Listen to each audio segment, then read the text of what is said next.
రైతు సోదరులకు నమస్కారం. నారుమడి తయారు చేసుకునే విధానము ఈ వీడియోలో మనం తెలుసుకుందాము. మొదటగా మనము నారు పోసుకునే ముందు అనగా 10-15 రోజుల ముందు మనము దుక్కిని బాగా దున్నుకొని అందులో కలుపు మొక్కలు కానీ వరి కొయ్యగాలు కానీ లేకుండా మనం చూసుకోవాలి. తర్వాత వరి విత్తనాలను రాత్రి నానబెట్టుకొని ఉదయము మండగట్టుకోవాలి. వరి విత్తనాలు పూర్తిగా మొలకలు రావడానికి 4 రోజుల సమయం పడుతుంది. అంటే మనము నానబెట్టిన రోజు నుంచి మనము మొలకలు అల్లుకునే టైంకి మనకు అంటే 4 రోజుల్లో మనకు పూర్తి స్థాయిలో మొలకలు రావడం జరుగుతుంది. నానబెట్టిన రోజు నుంచి మనం లెక్క పెట్టుకోవాలి. 4 రోజు మనము మొలకలు అయితే చల్లుకోవాలన్నమాట. నారుమడిలో పశువుల ఎరువులు ఉంటే చాలా మంచిది. పశువుల ఎరువులు ఉన్న వాళ్ళు పశువుల ఎరువులు నారుమడిలో వేసుకొని దున్నుకుంటే మనకు నారు అనేది మంచిగా ఎదగడానికి అవకాశం ఉంటుంది.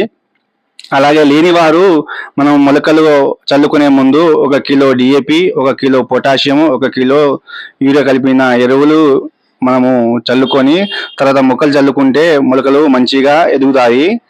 అలాగే నారుమడిలో మనము మొలకలు చల్లుకున్న తర్వాత నారుమడికి మనకు 15 రోజుల తర్వాత నారులో జింకు లోపం అనేది మనకు వస్తూ ఉంటుంది. సాధారణంగా ఈ జింకు లోపం ఎలా ఉంటుందంటే, జింకు లోపము నారుమడికి వచ్చినట్టయితే నారు ఎర్రబడము, అలాగే లేత పసుపు రంగులో నారు మారడము, అలాగే ఎదుగుదల మందగించడం జరుగుతుంది. దీన్ని గమనించిన రైతులు వెంటనే మనకు మార్కెట్లో జింకు సల్ఫేట్ అనేది దొరుకుతుంది. మనకు జింకు సల్ఫేట్ తీసుకొచ్చి మనము పిచికారీ చేసినట్టయితే ఖచ్చితంగా మనకు నారు మంచిగా ఎదుగుదలగా వస్తుందన్నమాట. మనము నాట్లు వేసే కంటే ముందు ఒక వారం రోజుల ముందు మనం నారుమడిలో ఒక 100 గ్రాముల 3G కార్బోఫ్యూరాన్ గుళికలు చల్లుకోవాలి. ఇలా చల్లుకున్నట్టయితే మనకు కాండం తొలుచు సమస్య అనేది మనకు రాకుండా ఉంటుంది. మనము నాట్లు వేసిన తర్వాత ఒక 20 నుంచి 25 రోజుల వరకు మనకు ఎలాంటి కాండం తొలుచు సమస్యను రాకుండా మనకు వరి మొలకలు మనకు చనిపోకుండా ఉంటాయన్నమాట.